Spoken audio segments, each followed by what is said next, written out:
অনেক বাইরে আছেন, বন্ধুরা আছেন, ফেসবুকে কাজ করতে করতে হাঁপাই যেতেছে। আরে ভাই, হাঁপানের কি আছে এখানে? এখানে হাঁপানের কোনো কিচ্ছু নাই। আপনি এখানে সব কিছু ঠিক রাখা এখানে সুন্দর করে একটা সময় দেন, তাহলে দেখবেন এখান থেকে আপনি কিছু না কিছু অর্জন করছেন। অতএব ফেসবুকে যখন পাও রাখছেন, তাহলে কেন পিছিয়ে যাবেন?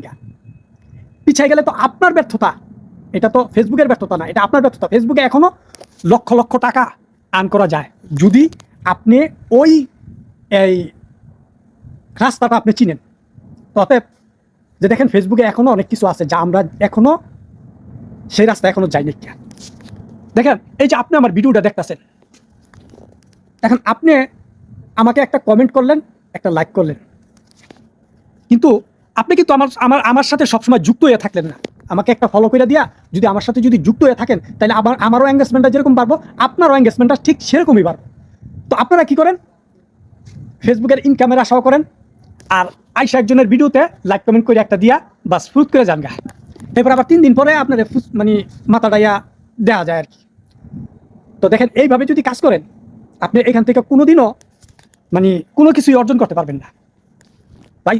সেলিব্রিটি, একজন সেলিব্রিটি হইতে হইলে, সোশ্যাল মিডিয়াতে একজন সেলিব্রিটি হইতে হইলে আপনাকে কঠোর পরিশ্রম করতে হবে। তারপরে এই ক্যামেরার বাইরে যখন আপনি যাইবেন, তখন মানুষ আপনাকে দেখলে চিনবে, জানবে, আপনাকে সম্মান করবে। তো দেখেন, যে কোনো আপনি যদি এখান থেকে কোনো ভালো কিছু অর্জন করতে চান, তাহলে ওই প্রতিভাটা আপনার ভিতর থেকে জাগায় তুলতে হবে। যদি জাগায় না তুলতে পারেন, তাহলে আপনি এখান থেকে কোনোদিনও সেলিব্রিটি তো দূরের কথা, মানে কোনো কিছুই হতে পারবেন না। যে দেখেন, আমরা এখনো যদি রোডে যাই, অনেকে আমাদের চিনে, হাত মিলাইতে আসে, বুঝছেন, বাইরের দেশে। তো তো এইভাবে যদি আপনারা যদি সুন্দরভাবে যদি এই ফেসবুক প্ল্যাটফর্মে কাজ করে যেতে পারেন, তাহলে একটা সময় দেখবেন এরকম ক্যামেরার বাইরে গেলে আপনার সাথে অনেকে হাত মিলাইতে আসবে। ধন্যবাদ।